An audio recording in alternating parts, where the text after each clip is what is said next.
I hear your problem. By Blue Bastard. Chapter 30. Safety in Numbers. The mad ringing of bells woke Raspberry up from her slumber. Embarrassedly, she found out for once she had actually been drooling on the soaked part of her pillow just below her mouth saying indication. Best not let Casimir know about that, thought the unicorn while rearranging the pillows so the stain could evaporate away while out of sight. More importantly, Raspberry had to wonder why she was even drooling in the first place. Even as a newborn, she knew that drooling tended not to be something she did in her sleep. I'm coming, came the groggy yell from Ascot, the recognition of his voice snapping Rasp back to reality, along with a quick face-off. She should have been more worried about that customer at the desk, the one whose ringing woke her up, their nighttime activities. While Ascot would have no problem dealing with the early morning arrival, it would have been better for Raspberry to have taken it, in her opinion. She was still sort of used to short periods of sleep with rude interruptions, but oddly, she then heard Ascot call for her. Eudor, who had been woken up by this point, couldn't confused with what was going on. Probably more royal nonsense, groaned Raspberry, making her sure her visible form was the one without the forehead stalagmite of evil. Quick nod of approval to her reflection being the desired one, she quickly made her way out the door. I'll be right back, Healy. This shouldn't take long. With a click, the room turned to silence. The Phoenix blinked a few times, shrugged, then decided to go back to sleep. Except the ascent to dreamland was suddenly cut short by the bedroom door, quickly being flung open, and a much more white Raspberry standing in the doorway. Scratch that, Heliodor. We might be up all night.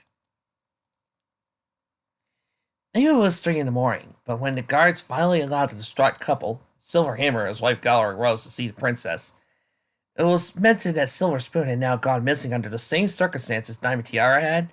Twilight immediately had Spike send a letter to Canterlot for Captain Stonewall of the Royal Guard to be awake, ready for further orders. If this latest incident was the work of Fair Fista yet again, the entire town was in grave danger. Guard ponies would need to be at the ready for deployment should she deem it necessary. As it was right now, she hurried over to the Traveler's Retreat to pick up Raspberry. Twilight had also attempted to get Applejack or Appleboom, given they should be able to pick up the scent of another werewolf, as they couldn't sustain the same level of sloppiness at the rich man, but had encountered lightning dust on the way. Deciding not to bother with the apples, they didn't need more trouble from Fair Vista as much as they needed to get a good night's sleep. I decided to bring lightning instead. I don't even think we need to guess who the culprit was this time, sighed Twilight to her companions. Then why am I here? Asked Lightning in a huff. If you were already sure it was... It doesn't hurt to be totally sure. Besides, you are already up, so no point waking up ponies who need their sleep. Plus, the guard is already suspicious of things in the Everfree after what Raspberry found at the Ritz mansion. They see you running around in bad enough lighting to think you're a wolf? The Alcor quickly brought up a foreleg, pantomime cutting off her head base on the neck. Yeah, you got a point. Unless you, of course, you could try to kill her, said Raspberry, an evil gleam in her eye. Then they'll try to kill you, but then once you tell them your tragic backstory, how you're misunderstood, they'll find a way to just enslave you to their service as a princess. She fizzled a wide grin, though quickly upon fading, seeing the confused voice from Twilight dust. Was that supposed to be a joke or something? The werewolf asked with trepidation, unsure what to expect from the unicorn with the phoenix on her head. Yeah, I'll admit it was in sort of bad taste. But come on! I actually had to live through all that. Now I'm a princess, don't I have the right to at least joke about how my life until now was so terrible that if it wasn't a book, there would be a single publisher who would take it based on the grounds it was too ridiculous? That's why nor does you had to respond, though mercifully a distraction soon presented itself. Hey, we're here! Pointing out Twilight. Indeed, he had arrived at the Silver Mansion. True to its name, it was carved from a single, enormously large ingot of silver. Though in reality, it was externally a mix of fine stone and marble, polished to a mirror-like shine. Guess they have hosts this nice back in Carolot. Weight restrictions probably, started Lightning, taking the lead of the group. After all, can't imagine Carolot being able to support a large number of solid houses like this. Guess the base settlement perched precariously on the edge of the tallest mountain in the country. Can't risk too much bloating.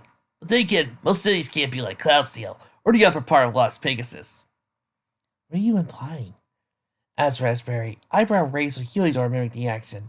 That whatever Pegasus town you were born isn't as limited as Canterlot in terms of expansion or something?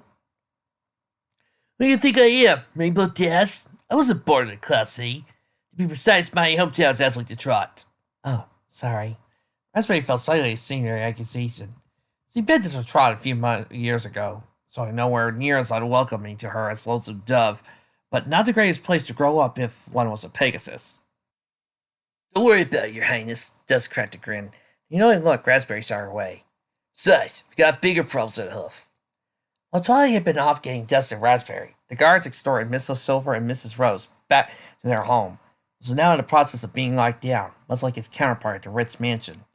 It became evident that while the stay in the mansions were the same, the parents were clearly not.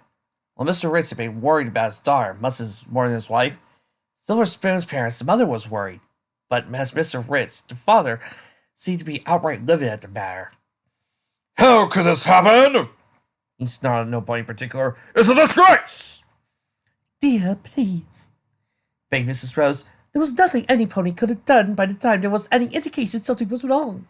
I can't accept this. Not the way those are, daughter. Mr. Hammer, aren't you accusing the guards of being incapable of fulfilling their position, are you? Asked Twilight, uncertain what the distraught stallion was going on. At the same time, she saw a quick nod to Raspberry and Dust, and proceeded to go inside the mansion itself. No, the guards are doing just fine. Really, I can't fault them for this. Please, what are you so angry about? Because as a father, I failed my daughter. The anger turned to tears. I used to be a royal guard myself, 315th Engineering Corps, when I was younger. I wasn't expected to do any fighting, but I still got pretty good at hoof to hoof before I needed to take over the family business of silversmithing. And I've been there to stop whatever took my daughter in time. I could have... Mr. Hammer, I assure you, there's truly nothing you could have done. Twilight said sternly.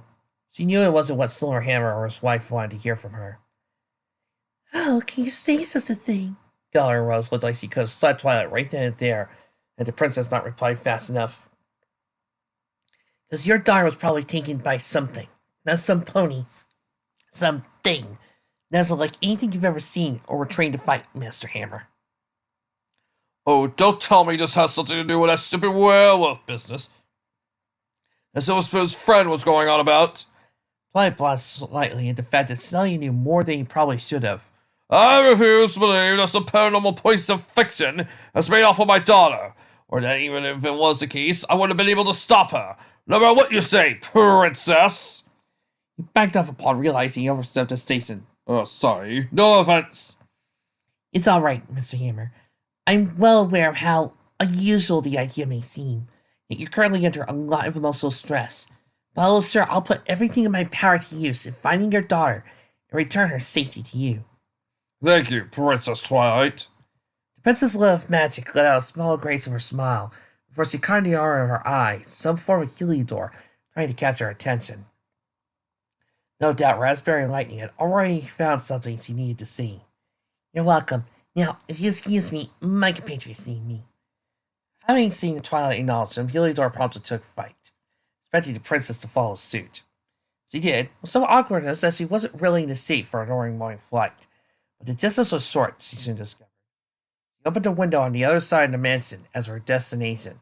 Upon flying inside, she found Lightning and Raz waiting. All right, girls, what did Fair Fist leave behind this time? Yeah, about that, nervously said Lightning. Whatever happened here wasn't her doing. Twilight was stunned, dead annoyed. This isn't time for jokes, either of you. There are now 2 fillies missing and... Trust me, Twilight, brought the Raspberry. Since I just cracked a pretty bad joke about how horrible my life was not too long ago, I know this looks even worse, but this isn't even a ruse or anything. Fair Fisted wasn't here. Then, what took Silver Spoon? A quick glance between the 2 non-alicorns. Then beckoned to follow saw Twilight following with her friends down the hallway to a particularly open door. On the pocket said Silver Agatha Spoon. Clever. Oh my. All Twilight could say. No phrase to her mouth and shuddered when she saw. Silver's room was, simply put, a war zone. So nothing in the room had been left untouched, and what looked like a fierce struggle. The closet had been torn apart. One of the doors ripped clean off its hinges. The window curtains were dislodged and partially ripped, as if tugged really, really hard. There was a large hole in the drywall, not deep enough to penetrate through the masonry that formed outside. The most terrifying of all was the bed, or rather Steve was in. Something had clearly clawed its way through the blankets, with shreds of fabric and cotton stuffing running down the bed. The Pegasus down filled pillows in a state of ruin. The sheets, while still in the bed, had deep carved marks carved into them, deep enough that the springs in the mattress were poking through. The pièce de résistance, of course, was a disturbingly large pool of blood in the middle of the bed.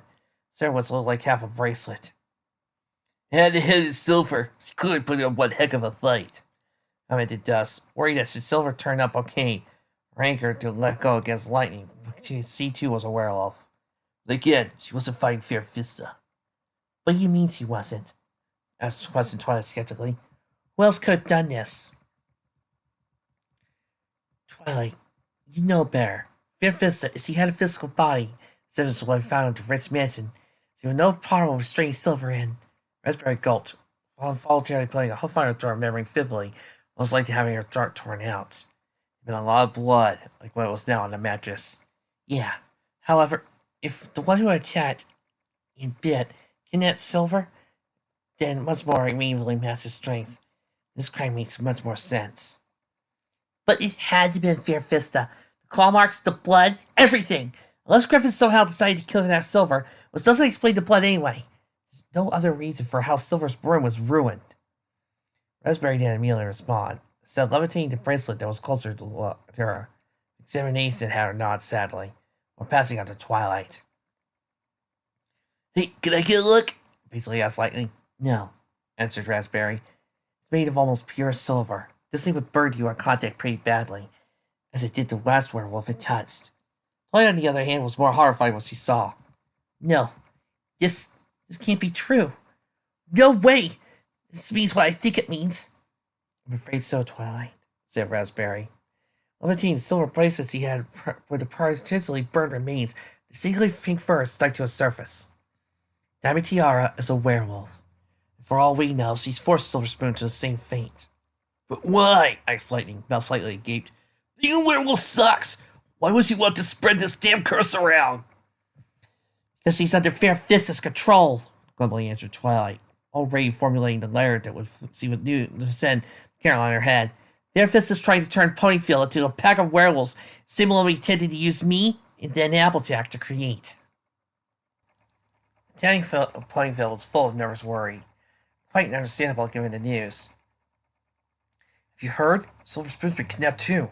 Oh no! First Amatia, now Silver Spoon. You think some pony is holding them ransom because of their family's wealth? I do know, but to keep my children home until the culprits are brought to justice. Certainly, after lunchtime, it was those that large division of Pegasi and guard boarding, returning from Camelot, by way of Cloudsdale, along with an unheard of distance of what appeared to be a division of Princess Luna's Night Guard. While antagonism between the Day and Night Guards didn't go past basic rivalries, the two tended never to intermingle operations. The fact that they were doing just that suggested the situation in Ponyville was much more dire than any pony could have guessed. Princess Twilight happened to be one of the ponies who had not been entirely informed of the situation, and she was surprised to see the bad ponies landing alongside the Pegasus ponies. Corporal Skyracer, reporting in, Your Highness, saluted commanding officer Pegasus. The 352nd Guard Regiment is here in full, as you requested. Corporal Summer Daffodil, also reporting in with the 501st Strike Back Regiment. Added Bat Pony Mare, moved to salute next to her white and blue counterpart. I do thank you and your respective groups for hurrying to Ponyville in such a short amount of time. But while I do appreciate a Lunar Guard Regiment at my disposal, I don't recall requesting any more than a single Day Guard Regiment. It was ordered by Princess Luna, Your Highness. Due to some recent reorganizations, a good portion of the 501st is pretty green when it comes to deployed service.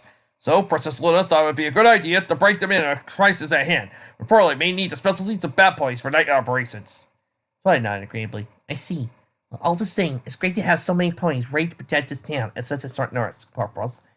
I will need you to come with me when I address the town what is to be done with the current situation. But the rest of your troops may set up camp in the meantime. After the town address, I will leave it in your hands to organize the ponies at your disposal to protect the town as you see fit. Another pair of salutes for the lead Pegasus at that point, before both delegated to their subordinates the job of overseeing the establishment of their joint base camp. Shortly thereafter, Sky Racer and Daffodil had changed their dress uniforms and were escorting the princess to the town hall. If I may ask, Your Highness, inquired Sky Racer, what exactly is the need for so many extra guards around Plainfield? Things seem safe enough to me. Oh, please. I might have actually believed that if you were in the guard, drawled Daffodil. But seriously, I must admit I'm curious as to how soon as possible to admit, they've probably seem extremely happy to see so many guards all of a sudden. Really good indicator of things to come. I thought you might ask that. This is why before I gave my little speech, there's something you need to see first. Critically answered Twilight as the trio arrived at Golden Oaks. Please step inside. Exchanging worried looks, the bases and back guards police entered the tree library with some concern. What they found inside, other than exposing bookshelves, a scheduled table, and various adjustments, suggested the tree served as Twilight's home as well as the public library, was a nervous orange mare wearing a Stetson, sipping from a cup, a purple drum going around reselling books. I thought you said there was only going to be one guard, Twa, replied the orange mare. Sky Racer fought the urge to perfectly reprimand the other pony for not regarding the princess as per her station. Realizing he was Applejack, the element of honesty, as he was perfectly in her rights to call the princess any way she desired. Yeah, well, Luna decided to send some bad ponies too. You really know as well as any pony we can't have too many guards to deal with her. Daffodil raised an eyebrow. I'm sorry, but her? What's this her you speak of? Sky Racer looked equally curious. Geez, Twilight, you didn't tell about... Sorry, Spike. I was starting to realize this was Twilight telling them. Sky Racer was getting into patience, overriding its calm demeanor now. Must we be kept in the dark longer for some reason? No, in all honesty, the longer you and your troops are kept in the dark about this, the more danger Ponyville is put into by a second. I assumed as much as a princess knows best pose as she can muster. Wings pumping and everything. But first, I need to know how much you know about it. This will sound odd, but do either of you know about werewolves? Definitely I couldn't stop from snickering. Is this what this is about? Oh, I'm sorry, Your Majesty, but werewolves are nothing but myth. The things my mom used to weave into those old Nightmare Night ghost stories she told me the rest of the spring when I was a filly. You couldn't seriously... Holy crap! Applejack wanted desperately to get to the point, and opted to get off her seat and change to wolf form without much fanfare. Daffodil, more excitable of the two corporals, launched backwards in the air, rigid wings beating hard to keep her racing heart to the same result. All Nightmare Night stories had not been made up after all. Sky Racer, for his part, managed to stay on the ground, though his wings had also flared, taking more than a single step. He was also the first to get his voice back. Wait a second. If Lady Applejack is a werewolf, the problem you need so many guards to involve werewolves, there are more of them? Twilight shook her head. As far as we can confirm, there's only one. However, she's not come back from the dead. She's far more cunning and dangerous than any werewolf, and aims to create some kind of werewolf army to overthrow the current treachery. Not gonna lie, but that's the dumbest thing I've ever heard, said Daffodil for Walty persistent. That's what I said too, called out Spike from the other side of the room. Yeah, no arguments from us on that, replied Applejack, rolling her eyes. Well, here's the thing. Just because Celestia could whip her plot to next Tuesday right now, the werewolf we're dealing with, some Hairier named Fair Fiesta, is pulling out 2 fields from town. We're gonna make sure, for sure she's gonna try it again too, sometime soon. This is where we come in, assumed Sky Racer. This Fair Fiesta character can strike at any time, at any place around town. So we can't be too careful. Alright, that I can get behind, answered Daffodil. But since werewolves are just, well, pony-colored wolves, no offense, Lady Applejack, do we know what she looks like? You're not gonna believe this, but... Twilight suddenly blasted Applejack with a spell to change the mare's colors. Applejack was now a green mare with a two-tone mane, sky blue and a shade of yellow, softer than it was before. Her eyes were pink, if not slightly glowing. Her key mark was now a faded sunrise, framed by 2 equally faded mountain peaks. Daffodil was not sure what the excuse of this exercise was. I get the colors, but just knowing colors is going to help us tell our troops what to be looking out for. I mean, spring-colored Applejack can't possibly... It was Applejack's turn to snicker. Now he's asking the point why I tried to change my appearance. Fair Fiesta does look like mine. I'm actually her great Sultan Power granddaughter. As much as I don't appreciate following her steps to being a werewolf. Oh. Oh! The irony of Daffodil's earlier words about how Fair Fista could have been a pony-colored wolf, only for it to turn out she looked a lot like Appetite to begin with, finally hit the Bat Pony hard. Her normally dark gray fur lit up like a red light bulb. Twice artificially enhanced voice boomed all over Ponyville and could be heard from the outskirts of town. Stuff about how there was a curfew and that Night Guard would be working with the Day Guard around the clock to protect every pony and... She's a princess. Hiding behind guards is what she does best, drawled Diamond Tiara, also hiding with Fista. The only signs of her having been a pony were her relatively size, still being that of a filly, a key mark still prominent on her flank. Though a side effect of lycanthropy, kitty mark manes had already begun to make her mark fade, though now she didn't care. Insistence on wearing her namesake tiara. Otherwise, her once bright colors now slightly matted with dirt, dire Nemo was. The purple and white in her hair somewhat in disarray, one features distorted, much more like a large dog, folded pink paws in order to make herself more comfortable. Honestly, I don't know why you're keeping us here. What advantage will you gain from listening to that nerdy blowhard? Sample, my young pup. She may be smart, but she's no good with holding information. For example, she does mention the Night Guards have the honor of Ponyville be the first assignment. No doubt they'll be assigned to the majority of the guards assigned to protect the town at night. Being bat ponies are so much more efficient at night operations, make regular day guard look like newborns. Still doesn't make up for the lack of experience, however, which is perfect for us. How do you know that? Diamond Tiara was curious. Bat ponies are only relisted as a whole. Different guard for Princess Luna. After she was restored, before... Now, a few ponies remembered they existed and named to the mountains. Back during the glory days, when Saint Malone was still around, tell me how the princess of the night had back guards who, obviously, were better suited for that kind of thing, boring old pigs on a day guard. I always thought they would make good allies since their ancestors rebelled alongside Nightmare Moon, was left to the werewolves' packs after the fall of Sombra. Obviously, that's not an option. Still valuable info. All because of some ponies lose limbs. You'll never know what you can get bear in the end. Is that right, Spoonie? I remember the trio just nodded.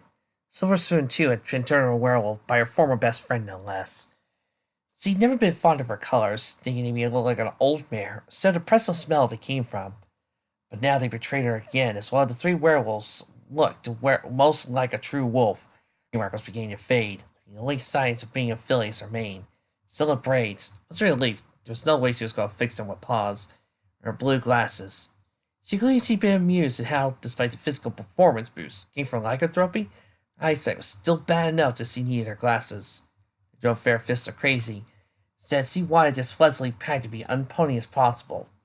Though due to the bloody affair in Silver's bedroom, one of the lenses was cracked. Without a way to escape Fair Fista's will, Silver was left partially blindsided as a result.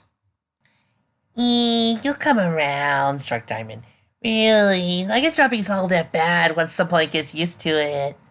Every pawn will get used to it eventually. At least once we finish what Save Alone started. A mean grin appeared on Fista's muzzle as he stood up. Princess Egghead just finished up. So no doubt there will be guards coming around. We must head back. Preparations must be made for tonight. Sadly, the alpha werewolf dated off into the dark depths of the forest, her pig protege in tow. Silver is much slower sneaking up, seeking one last looking glance at her hometown before himself not falling Fair Fista would be hazardous to her health. I hope the guard can help the oncoming storms, he thought, turning tail and unwillingly came back to her living nightmares base camp. Else tonight's going to be a bloodbath.